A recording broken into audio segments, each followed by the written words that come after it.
దేవరాపల్లి చింతలపూడి పంచాయతీ చివారు వీరభద్రిపేట గిరిజన గ్రామానికి రోడ్డు సౌకర్యం కల్పించాలని ఆదివాసీ గిరిజనులు మోకాళ్లపై కూర్చొని చేతులు ఎత్తి దండం పెట్టి పవన్ కళ్యాణ్ బాబు మా గ్రామానికి రోడ్డు వేయాలని వినూత్న రీతిలో ఆదివాసీ గిరిజనులు ఆందోళన చేశారు.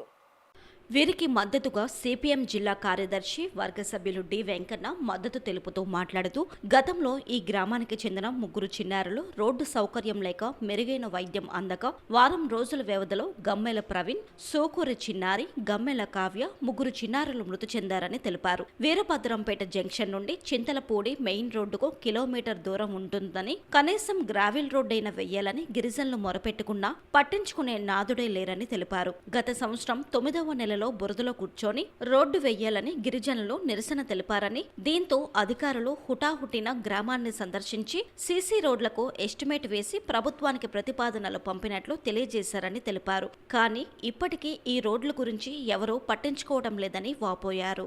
గిరిజన ప్రాంతంలో ఉప ముఖ్యమంత్రి పవన్ కళ్యాణ్ పర్యటించి ప్రతి గిరిజన గ్రామానికి రోడ్ల సౌకర్యం కల్పిస్తామని హామీ ఇచ్చారని తెలిపారు. వర్షం వస్తే డోలు కట్టి గ్రామంలోకి తీసుకువెళ్తున్నారంటే గిరిజనుల దుస్థితి ఏ పరిస్థితిలో ఉందో అర్థం చేసుకోవచ్చునని తెలిపారు. ఇంతటి దీన పరిస్థితిలో గిరిజనులు మగ్గిపోతున్నారన్నారు. కూటమి ప్రభుత్వం రాష్ట్రంలో డోలిమూతలు ఉండకూడదని అన్ని గ్రామాలకు రోడ్ల సౌకర్యం కల్పిస్తానన్న మాటలు కోటలు దాటుతున్నా చేతుల్లో మాత్రం చూపించడం లేదన్నారు. ఇప్పటికైనా వీరభద్రపేట గ్రామానికి రోడ్డు సౌకర్యం కల్పించాలని జిల్లా కలెక్టర్ గిరిజన గ్రామాన్ని సందర్శించి గిరిజనులకు రోడ్ల సౌకర్యాలు కల్పించాలని కోరారు.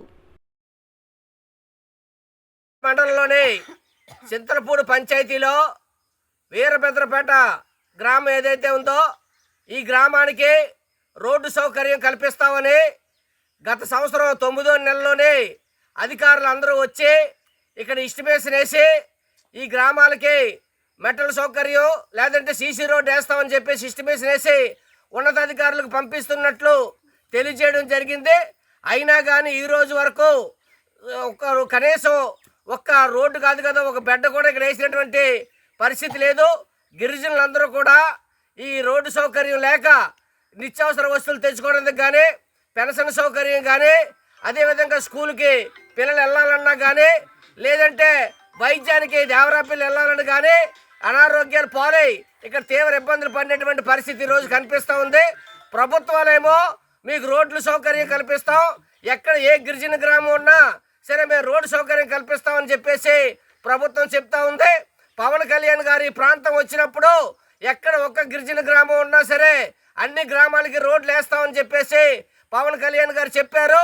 అదేవిధంగా పవన్ కళ్యాణ్ గారు మేము పార్టీ పెట్టింది ప్రశ్నించడానికి పార్టీ పెట్టాం కాబట్టి ప్రభుత్వాన్ని ప్రశ్నిస్తాం, ఎక్కడ ఏ గిరిజన గ్రామానికి సౌకర్యం లేకుండా సౌకర్యం ఉండేటట్టు మేము చర్యలు చేపడతామని చెప్పేసి ఆ రోజు చెప్పారు. కానీ ఇక్కడ గిరిజన గ్రామాలకి కనీస సౌకర్యాలటువంటివి లేవు. గత సంవత్సరం 2024 సంవత్సరంలోనే 2 చిన్నపిల్లలు రోడ్డు సౌకర్యం లేక హాస్పిటల్కి తీసుకెళ్ళడానికి అవకాశం లేక 2 పిల్లలు ఇక్కడ చనిపోవడం కూడా జరిగింది. కానీ ప్రభుత్వం మాత్రం స్పందించట్లేదు. ఇక్కడ గిరిజనులు తప్పతప్పాలుగా అధికారులకి, జిల్లా కలెక్టర్లకి, అనేక మందికి ఇక్కడ ఫిర్యాదులు చేసినా కానీ కనీసం పట్టించుకోవట్లేదు. ఇక్కడ ఉన్నటువంటి స్థానిక ఎమ్మెల్యే ఈ గ్రామం ఎక్కడుందో కనీసం తెలియనటువంటి పరిస్థితి ఈరోజు ఉంది. అందుకని ఇక్కడ ఉన్నటువంటి గిరిజనులందరూ కూడా పవన్ కళ్యాణ్ బాబు మాకు దండం పెడతాం, మాకు రోడ్డు సౌకర్యం కల్పించండి అని చెప్పేసి గిరిజనులు పవన్ కళ్యాణ్ గారికి దండం పెడుతూ ఈరోజు నిరసన కార్యక్రమం చేయడం జరిగింది. కాబట్టి పవన్ కళ్యాణ్ గారు కాదు, కూటమి ప్రభుత్వం కాదు, చంద్రబాబు నాయుడు గారు ఎవరైనా సరే ఈ గ్రామానికి రోడ్డు సౌకర్యం కల్పించి ఈ గ్రామాన్ని ఆదుకోవాలి. ఈ రోడ్డు సౌకర్యం కల్పిస్తే ఆ పైన ఉన్నటువంటి అనేకటువంటి గ్రామాలు ఉన్నాయి. అనంతగిరి పంచాయతీలోని, అనంతగిరి మండలంలోని ఆ గ్రామాలన్నింటిలో కూడా రోడ్లు వస్తాయి. ఆ గిరిజనులందరూ కూడా రోడ్డు సౌకర్యం కలుగుతుంది. కాబట్టి ఈ ప్రభుత్వం పట్టించుకొని ఆ పైనటువంటి గిరిజన గ్రామాలకి, ఈ వీరభద్రపేట గ్రామానికి రోడ్డు సౌకర్యం కల్పించాలని చెప్పేసి మేము డిమాండ్ చేస్తాం.